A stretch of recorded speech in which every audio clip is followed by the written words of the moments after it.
Morning. നമ്മൾ science and ടെക്നോളജിയാണ് എടുക്കാൻ പോണത്.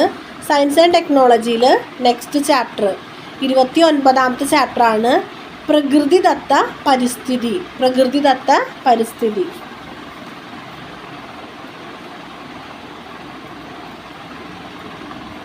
അപ്പോൾ നമ്മളിതിൽ പരിസ്ഥിതിയെ കുറിച്ചാണ് പഠിക്കാൻ പോകുന്നത്. അപ്പോൾ പരിസ്ഥിതി എന്ന് പറയുന്നത് എന്താണ്? നാം ജീവിക്കുന്ന ചുറ്റുപാടിനെയാണ് നമ്മൾ പരിസ്ഥിതി എന്ന് പറയുക. അതിൽ ജീവനുള്ള ഘടകങ്ങളുണ്ടായിരിക്കും, ജീവനില്ലാത്ത ഘടകങ്ങളുണ്ടായിരിക്കും. എന്തു തന്നെയാണെങ്കിലും എന്താണ്, നാം ജീവിക്കുന്ന ചുറ്റുപാടിനെയാണ് നമ്മൾ എന്ത് പറയുക? പരിസ്ഥിതി എന്ന് പറയാം. ഇനി എന്താണ് ഈ ആവാസ വ്യവസ്ഥ? ജീവിയ ഘടകങ്ങൾ അവയുടെ നിലനിൽപ്പിന് വേണ്ടി പോഷകങ്ങളും ഓക്സിജനും അവയുടെ ചുറ്റുപാടുകളിൽ നിന്ന് സ്വീകരിക്കുന്നു. ഈ പ്രക്രിയയിൽ സസ്യങ്ങളും ജന്തുക്കളും പരസ്പരം സംവേദിക്കുന്നു. കൂടാതെ ഭൗതിക പരിസ്ഥിതിയും, ലളിതമായി പറഞ്ഞാൽ ഒരു ഭൗതിക പരിസ്ഥിതി ഒക്കെ നിൽക്കുന്നുണ്ട്. ചുരുക്കത്തിൽ പറയുകയാണെങ്കിൽ എന്താണ്, നമ്മൾ ഒരു സ്ഥലത്ത് ജീവിക്കുന്നു. നമ്മൾ ജീവിക്കുമ്പോൾ എന്താണ്, നമ്മൾ ആ ജീവിക്കുന്ന ചുറ്റുപാടുകളിൽ നിന്ന് ഓക്സിജനും പോഷകങ്ങളൊക്കെ എടുക്കുന്നുണ്ട്. അതേപോലെ തന്നെ നമ്മൾ പ്രകൃതിയുമായിട്ട് ഇങ്ങനെ ഒരു ബന്ധത്തിൽ ഏർപ്പെടുന്നുണ്ട് ഇല്ലേ? നമുക്ക് എടുക്കുന്ന പ്രകൃതി ഏർപ്പെടുന്നുണ്ട്. ജീവനില്ലാത്ത വസ്തുക്കൾ നമുക്ക് ഉപയോഗത്തിനൊക്കെ ആവശ്യമായിട്ട് വരുന്നുണ്ട്. അപ്പോൾ ഒരു ജീവിയും അതേപോലെ തന്നെ എന്താ, അതിൻ്റെ ഭൗതിക പരിസ്ഥിതിയും കൂടെ ചേർന്നതിനെയാണ് നമ്മൾ ആവാസ വ്യവസ്ഥ എന്ന് പറയുന്നത്. ഒരു ജീവിയും പിന്നെ അതിന് ചുറ്റുപാടുമുള്ള ആ ഒരു പരിസ്ഥിതിയും, അതിനെയാണ് നമ്മൾ എന്ത് പറയുക? ആവാസ വ്യവസ്ഥ എന്ന് പറയുന്നത്. ഇനി ഒരു ആവാസ വ്യവസ്ഥയിലെ പ്രധാന ഘടകങ്ങൾ എന്താണ്? അജീവീയ ഘടകങ്ങളുണ്ട്, അജീവീയ ഘടകങ്ങളുണ്ട്. ജീവീയ ഘടകങ്ങൾ എന്ന് പറയുമ്പോൾ മനുഷ്യരുൾപ്പെടെയുള്ള ജീവനുള്ള ജീവജാലങ്ങൾ. അജീവീയ എന്ന് പറയുമ്പോൾ എന്താണ്? മണ്ണ്, വായു, ജലം, ഇതൊക്കെ എന്താണ്? അജീവീയ ഘടകങ്ങളാണ്. ഇനി നമ്മൾ നമ്മുടെ പരിസ്ഥിതിയിൽ നിന്ന് നമ്മൾ ആഹാരം സ്വീകരിക്കുന്നു.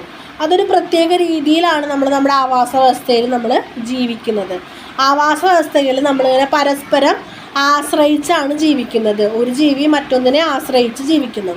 ആ ഒരു ഘടനേനെയാണ് എന്താ പറയുക നമ്മൾ ഫുഡ് ചെയിൻ അല്ലെങ്കിൽ ഭക്ഷ്യ ശൃംഖല എന്ന് പറയുന്നത്. ആവാസ വ്യവസ്ഥയിൽ ഒരു ജീവി മറ്റൊരു ജീവിയെ ആശ്രയിച്ചിട്ട് ആ ജീവിനെ വേറൊരു ജീവിയെ ആശ്രയിച്ച് അങ്ങനെയാണ് ജീവിക്കുക. അതിനെയാണ് നമ്മൾ എന്ത് പറയുക? ഭക്ഷ്യ ശൃംഖല എന്ന് പറയാം. ഭക്ഷ്യ ശൃംഖലയുടെ ആദ്യത്തെ കണ്ണി ആരാണ്? ഹരിത സസ്യങ്ങളാണ്. ആ ആദ്യത്തെ കണ്ണീനെയാണ് നമ്മൾ ഓട്ടോട്രോപ്സ് എന്ന് പറയുക. സ്വന്തമായിട്ട് ഭക്ഷണം പാകം ചെയ്യാനായിട്ട് പ്രകാശ സംശ്ലേഷണം വഴി സ്വന്തമായി ഭക്ഷണം പാകം ചെയ്യാൻ കഴിവുള്ള ആ ജീവികളാണ് ഒന്നാമത്തെ നിലയിൽ വരുന്നത്. അതിനെയാണ് നമ്മൾ ഓട്ടോട്രോപ്സ് എന്ന് പറയുക. ഇനി രണ്ടാമത്തെ എന്താണ്? ഹെട്രോട്രോപ്സ് ആണ്. അതായത് ഹരിത സസ്യങ്ങളെ കഴിക്കുന്ന ജീവികൾ, അവരാണ് ഹെട്രോട്രോപ്സ് എന്ന് പറയുക. അടുത്തത് എന്താണ്? പിന്നെ ഹെട്രോട്രോപ്സ് വരും. ലാസ്റ്റത്തെ സാപ്രോഫൈറ്റ്സ്, അതായത് ഇവരെ കഴുകിക്കഴിഞ്ഞാൽ ആ ഡെഡ് ആൻഡ് ഡീക്കേയിങ് മാറ്റർ കഴിക്കുന്നവർ സാപ്രോഫൈറ്റ്സ്. അപ്പോൾ മെയിനായിട്ട് വരുന്നത് ഏതൊക്കെയാണ്? Autotrophs, heterotrophs, saprophytes. ഇനി ഈ ഹെട്രോട്രോപ്സ് തന്നെ പലതരത്തിലുണ്ട്. നേരിട്ട് സസ്യങ്ങളെ തിന്നുന്ന ഹെർബിവോറസ് ഉണ്ട്. ആ ഹെർബിവോറസ് ആയിട്ടുള്ള ജീവികളെ തിന്നുന്ന ചെറിയ കാർണിവോറസുകൾ, അല്ലെങ്കിൽ അതായത് സസ്യഭോജികളുണ്ട്. സസ്യഭോജികളെ തിന്നുന്ന ചെറിയ മാംസഭോജികളുണ്ട്. ആ ചെറിയ മാംസഭോജികളെ തിന്നുന്ന വലിയ മാംസഭോജികളുണ്ട്. ഈ എല്ലാവരെയും ആര് കഴിക്കും? സാപ്രോഫൈറ്റ്സ്. അവസാനത്തെ ഡീകമ്പോസേഴ്സ് അല്ലെങ്കിൽ സാപ്രോഫൈറ്റ്സ് എന്ന് പറയുന്ന ജീവജാലങ്ങൾ അവരെ എന്താ പറയുക, അവർ മരിച്ചതിന് ശേഷം അവരെ മണ്ണിലേക്കൊക്കെ അലിയിപ്പിക്കും. അപ്പോൾ ഇതാണ് ഇന്ന് നമ്മുടെ ഭക്ഷ്യ ശൃംഖല വരുന്നത്. ഓട്ടോട്രോപ്സ് എപ്പോഴും ആരായിരിക്കും? ഹരിത സസ്യങ്ങളായിരിക്കും. ഫോർ എക്സാമ്പിൾ പറയുകയാണെങ്കിൽ പുല്ല്, പുൽച്ചാടി, തവള, പാമ്പ്, കഴുകൻ. അപ്പോൾ പുല്ലാണ് എന്ത്? ഓട്ടോട്രോപ്സ്, ഹരിത സസ്യങ്ങൾ. പിന്നെ പുൽച്ചാടി, തവള, പാമ്പ്, കഴുകനൊക്കെ എന്താണ്? ഹെട്രോട്രോപ്സ് ആണ്. അവരെ ആശ്രയം ജീവിക്കുന്നവരാണ്. അതിൽ പുൽച്ചാടി എന്ന് പറയണത് ഹെർബിവോറസ് അല്ലെങ്കിൽ സസ്യഭോജികളാണ്. ആ സസ്യഭോജിനെ തിന്നുന്ന ചെറിയ മാംസഭോജിയാണ് ആര്? തവള. അതിനേക്കാളും വലിയ മാംസഭോജിയാണ് പാമ്പ്. കുറച്ചും കൂടി വലിയ മാംസഭോജിയാണ് ആര്? കഴുകൻ. ഈ എല്ലാ ഘടകങ്ങളെയും കഴിക്കുന്ന ആളാണെന്ന് ഡീകമ്പോസേഴ്സ്, അതായത് ബാക്ടീരിയോ അങ്ങനെയുള്ള സാധനങ്ങൾ. ഇനി ഒരുപാട് ഭക്ഷ്യശൃംഖലകൾ ഇങ്ങനെ കണ്ണികളായി കാണപ്പെടുക അല്ലെങ്കിൽ മിക്സായിട്ട് കാണപ്പെടുന്നതിനെയാണ് എന്താ പറയുക? ഫുഡ് വെബ് എന്ന് പറയുന്നത്. ഭക്ഷ്യശൃംഖലകൾ പരസ്പരം ബന്ധപ്പെട്ട്, ഒരുപാട് ഭക്ഷ്യശൃംഖലകൾ പരസ്പരം ബന്ധപ്പെട്ട് കാണുന്നതിനെയാണ് ഫുഡ് വെബ് എന്ന് പറയുക. അല്ലെങ്കിൽ ആഹാര ശൃംഖല ജാലം എന്ന് പറയുക. ആഹാര ശൃംഖല ജാലം. ഇനി ഓരോ ഭക്ഷ്യശൃംഖലയിലും ഇപ്പോൾ ഒരു ജീവിക്ക് കിട്ടുന്നതിൻ്റെ 10% ഊർജ്ജമാണ് അടുത്ത ആൾക്ക് കൈമാറ്റം ചെയ്യപ്പെടുന്നത്. ഇപ്പോൾ ഹരിത സസ്യങ്ങൾ എന്ത് ചെയ്യാണ്? ഊർജ്ജം നിർമ്മിക്കുന്നുണ്ട്. ഭക്ഷണം എന്ന് പറയുന്ന ഊർജ്ജം നിർമ്മിക്കുന്നുണ്ട്. അവരുടെ ഉപയോഗം കഴിഞ്ഞ് ബാക്കി 10% അവർ നെക്സ്റ്റ് ആൾക്ക് കൊടുക്കുന്നത്. ആ ആളെന്താണ്? ആ വന്ന 10%-ൽ 10% നെക്സ്റ്റ് ലെവലിലേക്ക് ഇങ്ങനെ കൊടുത്തുകൊണ്ടിരിക്കുന്നത്. ഇനി ഭക്ഷ്യശൃംഖലയിൽ ഓരോ ചക്രങ്ങളുണ്ട്. പോഷക ചക്രം, അതായത് ഭക്ഷ്യശൃംഖലയിലല്ല, ആവാസ വ്യവസ്ഥയിൽ നമ്മൾ നമ്മുടെ ചുറ്റുപാടുകളിൽ നിന്ന് നമ്മൾ പോഷകങ്ങൾ സ്വീകരിക്കുന്നു. പിന്നെന്താണ്? നമ്മൾ ഡീകമ്പോസ് ചെയ്യുമ്പോൾ അതങ്ങോട്ട് തിരിച്ചു പോകുന്നു. കാർബൺ ചക്രം ഉണ്ട്. കാർബൺ ചക്രം എങ്ങനെ വരുന്നത്? നമ്മൾ നിശ്വാസത്തിൽ കൂടെ പുറത്ത് വിടുന്ന കാർബൺ ഡൈ ഓക്സൈഡിനെ ഹരിത സസ്യങ്ങളെടുത്ത് പ്രകാശസംശ്ലേഷണം നടത്തുന്നു. നമ്മൾ അതിനെ ഓക്സിജനായിട്ട് തിരിച്ചെടുക്കുന്നു. പിന്നെയും നമ്മൾ കാർബൺ ഡൈ ഓക്സൈഡ് വിടുന്നു. സസ്യങ്ങളെടുത്ത് ഓക്സിജനായിട്ട് ഇങ്ങനെ തിരിച്ചു വിട്ടുകൊണ്ടേയിരിക്കുന്നു. ഇങ്ങനെയാണ് കാർബൺ വരുന്നത്. ഇനിയുള്ളത് നൈട്രജൻ ചക്രമാണ്. നൈട്രജൻ എന്ന് പറയുന്നത് എന്താണ്? അതെങ്ങനെയാണ് വരുന്നത്?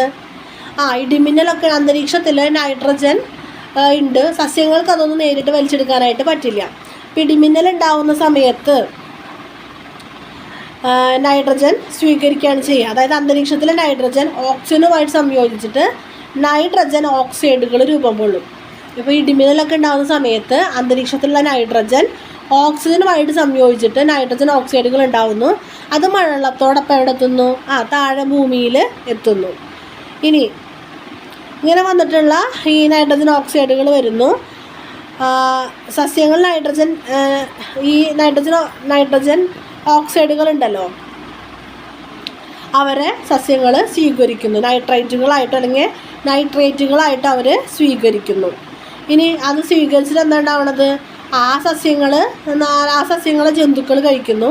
അത് നമ്മൾ കഴിച്ചിട്ട് ഇപ്പോൾ നമ്മുടെ നമ്മുടെ മൂത്രത്തിൽ കൂടെയൊക്കെ എന്താണ്? അമോണിയ പോലെയുള്ള സാധനങ്ങൾ ഉണ്ടാവുന്നു. അമോണിയ യൂറിയൊക്കെ ആയിട്ട് പുറത്തേക്ക് പോകുന്നു.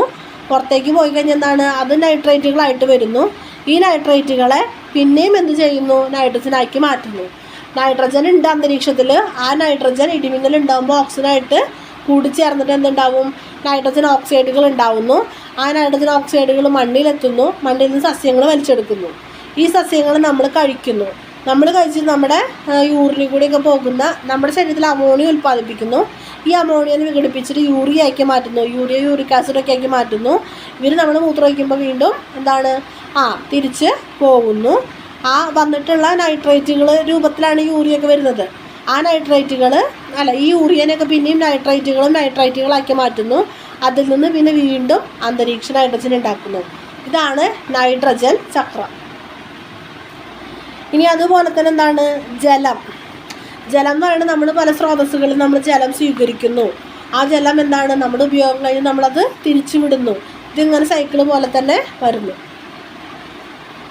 ഇനി ജീവികൾക്ക് ഒരു ആവാസ വ്യവസ്ഥയിൽ ജീവിക്കാൻ വേണ്ടിയിട്ട് ചില അനുകൂലനങ്ങളുണ്ടാവും. ഫോർ എക്സാമ്പിൾ പറയുകയാണെങ്കിൽ മരുഭൂമിയിലും ജീവികൾ ജീവിക്കുന്നുണ്ട്, മഞ്ഞുള്ള സ്ഥലത്ത് ജീവിക്കുന്നുണ്ട്. അപ്പോൾ നമുക്കൊന്നും അവിടെ പോയി നിൽക്കാൻ പറ്റില്ല. കാരണം നമ്മൾ ജീവിക്കുന്ന ആവാസ വ്യവസ്ഥയ്ക്ക് അനുസരിച്ചിട്ടുള്ള പ്രത്യേകതകളാണ് നമുക്കുണ്ടാവുള്ളൂ. അപ്പോൾ അവിടെയുള്ളവർക്കോ അവർ ജീവിക്കുന്ന ആവാസ വ്യവസ്ഥയ്ക്ക് അനുസരിച്ചുള്ള പ്രത്യേകതകളാണ് ഉണ്ടാവുക. അപ്പോൾ എന്തൊക്കെയാണ് ഓരോ പ്രത്യേക ആവാസ വ്യവസ്ഥയിലും ജീവിക്കുന്ന ജീവികൾക്കുള്ള അനുകൂലനങ്ങൾ? അങ്ങനെയുള്ള പ്രത്യേകതകളെയാണ് നമ്മൾ അനുകൂലനങ്ങളെന്ന് പറയാം. ഇപ്പോൾ ജലത്തിൽ വളരുന്ന സസ്യങ്ങൾക്ക് ജലത്തിൽ വളരുന്ന സസ്യങ്ങൾ എന്ന് പറയുമ്പോൾ അവരുടെ ഇലകൾ ഇങ്ങനെ പരന്ന് ഉപരിതലത്തിൽ ഇങ്ങനെ പൊങ്ങിക്കിടക്കും. ഇനി ഇലയുടെ മുകൾ ഭാഗം ഇങ്ങനെ മെഴുകു പോലെയുള്ളതായിരിക്കും. കാരണം ചീഞ്ഞു പോകാതിരിക്കാൻ വേണ്ടിയിട്ടാണ് കേട്ടോ. മെഴുകു പോലെയുള്ളതായിരിക്കും. അതേപോലെ തന്നെ അത് ജലത്തെ അകറ്റി നിർത്താൻ, അല്ലെങ്കിൽ ചീഞ്ഞു പോവില്ലേ. ഇനി ചില ചെടികളുടെ ഇലകൾ പൊങ്ങിക്കിടക്കും. കട്ടി കുറഞ്ഞതും വീതി കുറഞ്ഞതുമായിട്ടുള്ള ഇലകൾ ഒക്കെയാണ് അവിടെ ഉണ്ടായിരിക്കുക. അല്ലെങ്കിൽ റിബൺ പോലുള്ള ഇലകളൊക്കെയാണ് സാധാരണ വെള്ളത്തിൽ ജീവിക്കുന്ന ജീവികൾക്ക് ഉണ്ടായിരിക്കുക. ഇനി വെള്ളത്തിൽ ജീവിക്കുന്ന ജന്തുക്കൾക്ക് എന്തൊക്കെ അനുകൂലനങ്ങളാണുള്ളത് നോക്കാം കേട്ടോ. രണ്ടു വശവും കൂർത്തതുപോലെയുള്ള ശരീരം. അത് ഇങ്ങനെ മീനുകളൊക്കെ ആണെങ്കിൽ എന്താണ്? അവർക്ക് പോകുന്ന സമയത്ത് അതിൻ്റെ ഘർഷണം കുറയ്ക്കാൻ വേണ്ടിയിട്ടാണ്. അതുപോലെ വെള്ളത്തിൽ വേഗം നീങ്ങാൻ വേണ്ടിയിട്ടാണ്. പതുപതുത്തതും രോമമില്ലാത്തതുമായിട്ടുള്ള ശരീരം ഉണ്ടായിരിക്കും. താറാവിന് ചിറകുകൾക്ക് നീന്താൻ കഴിയുന്നതാണ്. പരന്ന വാല് തുഴയായിട്ട് ഉപയോഗിക്കാനും പറ്റും. വാലുകളൊക്കെ പരന്ന നമുക്ക് തുഴയായിട്ട് ഉപയോഗിക്കാൻ പറ്റും. മത്സ്യത്തിൻ്റെ ചിറകുകൾ നീന്തുന്നതിനും അവയെ നിയന്ത്രിക്കുന്നതിനും അത് ഈ ഗിൽസ് എന്നൊക്കെ പറയില്ലേ, അപ്പോൾ അവരെ നീന്താൻ വേണ്ടിയിട്ടും ആ നീന്തുമ്പോൾ അവരെ ബാലൻസ് ചെയ്യാനൊക്കെ അത് ഉപയോഗിക്കും. ഇതൊക്കെയാണ് ജലത്തിൽ ജീവിക്കുന്ന ജന്തുക്കൾക്കുള്ള അനുകൂലനങ്ങൾ. ഇതുപോലെ തന്നെ മരുഭൂമിയിൽ ജീവിക്കുന്ന ജീവികളുടെ അനുകൂലനങ്ങൾ ഇത് നിങ്ങളുടെ ഗൈഡിലുണ്ട്, നിങ്ങൾക്ക് വായിച്ചു നോക്കിയാൽ മനസ്സിലാവുന്നേ ഉള്ളൂ. അതായത് അവർക്ക് ഇലകൾ കാണില്ല. ഇലകളൊക്കെ ഇങ്ങനെ മുള്ളുകൾ പോലെയോ കളിമുൾ ചെടി കണ്ടിട്ടില്ല, ആ രൂപത്തിലായിരിക്കും ഉണ്ടായിരിക്കുക. കാരണം എന്താണ്, ഇലകൾ വഴി ട്രാൻസ്പിറേഷൻ നടക്കും. ആ ട്രാൻസ്പിറേഷൻ സസ്യസ്വേദനം നടക്കും. ആ സ്വേദനത്തിൽ കൂടെ ജലം നഷ്ടപ്പെടാതിരിക്കാൻ വേണ്ടിയിട്ടാണ് അവർ ഇലകളില്ലാതെ മുള്ളു പോലെയൊക്കെ ആയിട്ടുള്ളത്. ഇനി മാത്രമല്ല പല ജീവികളിൽ നിന്ന് രക്ഷപ്പെടാനൊക്കെ ആ മുള്ളുകൾ അവരെ സഹായിക്കും. ഇനി അതുപോലെ തന്നെ ചില ചെടികൾ എന്താണ്, അല്ലെങ്കിൽ ചില ജന്തുക്കൾ, ഇതൊക്കെയാണ് ചെടികളുടെ പ്രത്യേകതകൾ കേട്ടോ. ഇനി ജന്തുക്കളുടെ പ്രത്യേകതകൾ എന്ന് പറയുന്നത് അവർ ഇതുപോലെ മരുഭൂമിയിലാണെങ്കിൽ കുഴിച്ച് അതിൻ്റെ ഉള്ളിൽ ജീവിക്കുന്നവരായിരിക്കും. രാത്രിയാകുമ്പോഴാണ് അവർ പുറത്തേക്ക് വരിക. കാരണം എന്താണ്, അപ്പോൾ അവിടുത്തെ ഊഷ്മാവ് കുറയും, ചൂട് കുറയും. ആ സമയത്ത് അവർ പുറത്തേക്ക് വരും. രണ്ടാമത്തെ കാര്യം എന്ന് പറയുന്നത് വേറെ ജീവികളുടെ ആക്രമണത്തിൽ രക്ഷപ്പെടാനൊക്കെ അത് അവരെ സഹായിക്കും. ഇനി ഇവർക്ക് ഇങ്ങനെ ശൽക്കം പോലെ ഈ ചെതമ്പൽ പോലെയുള്ള തൊലികളുണ്ടാവും. അപ്പോൾ വരൾച്ചേനെ അത് പ്രതിരോധിക്കാൻ വേണ്ടിയിട്ടാണ്. അതേപോലെ തന്നെ കൊഴുപ്പ് സംഭരിക്കാൻ വേണ്ടി ഒട്ടകത്തിന് വലിയ മുഴയുണ്ട് ഇല്ലേ, മുകളിലൊരു മുഴയുണ്ട്. ഇനി മരുഭൂമിയിലുള്ള ഉരകങ്ങൾ ഉണ്ടാവില്ലേ, അവർ ജീവിക്കുന്നവർ, അവർ ജലനഷ്ടം കുറയ്ക്കാൻ വേണ്ടിയിട്ട് മൂത്രവിസർജനം നടത്തുന്നത് ലയിക്കാത്ത യൂറിക് ആസിഡിൻ്റെ രൂപത്തിലാണ്. അപ്പോൾ എന്താണ് ഉണ്ടാവുക, വെള്ളം നഷ്ടം കുറയും. അതേപോലെ തന്നെ ഇങ്ങനെയുള്ള ലയിച്ച് കഴിഞ്ഞാൽ കൂടുതൽ വെള്ളം പാഴായി പോകേണ്ടി വരും. അപ്പോൾ ലയിക്കാത്ത ടൈപ്പ് യൂറിക് ആസിഡാണെന്ന് അവർ പുറത്തേക്ക് അവരുടെ ശരീരത്തിൽ നിർമ്മിക്കപ്പെടുന്നത്. അപ്പോൾ ഇതൊക്കെയാണ് മരുഭൂമിയിൽ ജീവിക്കുന്ന ജീവികളുടെ പ്രത്യേകതകൾ. അതുപോലെ തന്നെ വായുവിൽ ജീവിക്കുന്ന ജീവികൾ, അപ്പോൾ അവരുടെ ശരീരം ഈ പറഞ്ഞ പോലെ തന്നെ എന്താണ്, രണ്ട് വശം കൂർത്തതായിരിക്കും. അപ്പോൾ പറക്കുകയൊക്കെ ചെയ്യുമ്പോൾ ഘർഷണം കുറച്ചിട്ട് സ്പീഡിൽ പോകാൻ വേണ്ടിയിട്ട്. അതേപോലെ തന്നെ ശരീരത്തെ ആവരണം ചെയ്തിരിക്കുന്ന തൂവലുകൾ വായുവിനെ അകപ്പെടുത്തി ശരീരത്തിൻ്റെ താപനില, തൂവലുകൾ ഉണ്ടായിരിക്കും. അപ്പോൾ അതെന്താണ്, അവരുടെ ചൂട് കുറയ്ക്കാൻ വേണ്ടിയിട്ട്. പിന്നെ തൊലിയുടെ വ്യാപ്തി, അതേപോലെ മുൻകാലുകൾക്കിടയിൽ തൊലി എന്ന് പറയുന്നത് കാലുകളുടെ അറ്റം വരെ ഉണ്ടായിരിക്കുന്നത്. അതെന്തിനാണ്, പറക്കാൻ വേണ്ടിയിട്ടാണ്. അസ്ഥികൾ പൊള്ളയായ അസ്ഥികളായിരിക്കും, ശരീരഭാരം കുറയ്ക്കാൻ വേണ്ടിയിട്ട്. അതുപോലെ തന്നെ ശക്തമായിട്ടുള്ള പേശികൾ ഉണ്ടായിരിക്കും ഈ ചിറകുകളിലേക്ക്. ഇതൊക്കെയാണ് വായുവിൽ ജീവിക്കുന്നവരുടെ പ്രത്യേകതകൾ. ഇനി നമുക്ക് നോക്കാനുള്ളത് ജീവിഗണം എന്താണെന്നുള്ളതാണ്.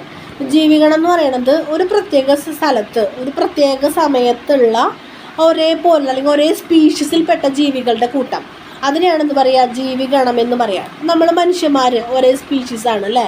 അപ്പോൾ ഒരു പ്രത്യേക സ്ഥലത്ത് ഒരു പ്രത്യേക സമയത്ത് ഒരേ സ്പീഷീസിലുള്ള ജീവികളുടെ ഒരു കൂട്ടം, അതിനെയാണെന്ന് പറയുക ജീവിഗണം എന്ന് പറയാം.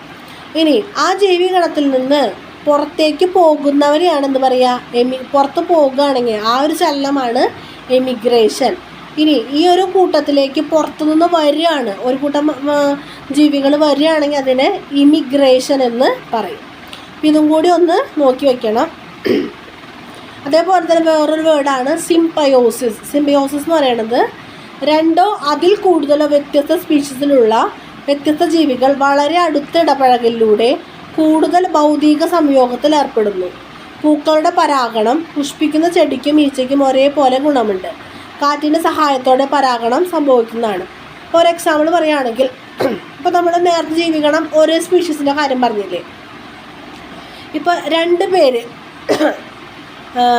ഫോർ എക്സാമ്പിൾ പറയുകയാണെങ്കിൽ ഒരു പൂമ്പാറ്റയും ഒരു പൂവും അവരിങ്ങനെ ഒരുമിച്ച് ഒരു ആവാസ വ്യവസ്ഥയിൽ ജീവിക്കുകയാണ്.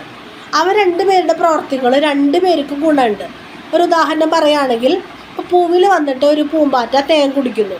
തേൻ കുടിക്കുമ്പോൾ പൂമ്പാറ്റയ്ക്ക് ഭക്ഷണം കിട്ടുന്നുണ്ട്, പൂവിൽ നിന്ന് ഭക്ഷണം കിട്ടുന്നുണ്ട്. ഇനി പൂവിന് എന്താണ് അവിടെ സംഭവിക്കുന്നത്, ഈ പൂമ്പാറ്റ വന്ന് പൂവിലിരിക്കുമ്പോൾ അതിലുള്ള പൂമ്പൊടി പൂമ്പാറ്റയുടെ കാലുകളിൽ പറ്റിപ്പിടിക്കും. ഈ പൂമ്പാറ്റ പോയി വേറൊരു പൂവിൽ ഈ പറഞ്ഞോണം തേൻ കുടിക്കാൻ പോകുമ്പോൾ ആ പൂമ്പൊടി അവിടെ വീഴും. അപ്പോൾ അവിടെ നടക്കും, പരാഗണം നടക്കും. അപ്പോൾ പൂവിന് പരാഗണം നടക്കും, പൂമ്പാറ്റയ്ക്ക് ഭക്ഷണവും കിട്ടും. രണ്ട് പേർക്കും ഗുണകരമായിട്ടുള്ള ഒരു ബന്ധം അവിടെ രൂപപ്പെടുകയാണ്. അതിനാണെന്ന് പറയുക സിംബയോസിസ് എന്ന് പറയാം. അപ്പോൾ ഇതാണ് നമുക്ക് ഈ ചാപ്റ്റർ ഉള്ളത്. പ്രത്യേകിച്ച് ഒന്നും ഇങ്ങനെ കഷ്ടപ്പെട്ട് പഠിക്കാനോ ഒന്നുമില്ല. വായിച്ചാൽ മനസ്സിലാവുന്ന കുറച്ച് കാര്യങ്ങളാണ്.